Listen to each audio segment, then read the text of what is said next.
অনারম্বর অনুষ্ঠানের মধ্য দিয়ে সেই মৌমাছি ভ্রমরটাকে মুক্ত করা হবে। এখন আনুষ্ঠানিকতা সম্পূর্ণ করার জন্য এখন উপস্থিত আছে আমি নিজে।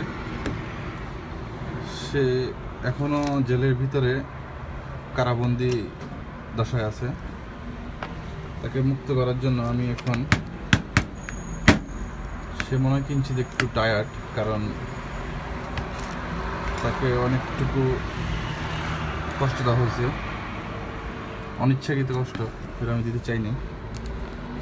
তাই তাকে এখন মুক্ত করার সমস্ত প্রক্রিয়া সম্পূর্ণ করে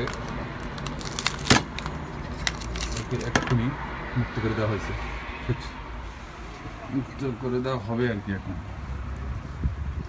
বাইরে আসা হয়েছে, সে চলে গেছে। ওয়াও, জেলখানা এখন খালি। হা হা হা।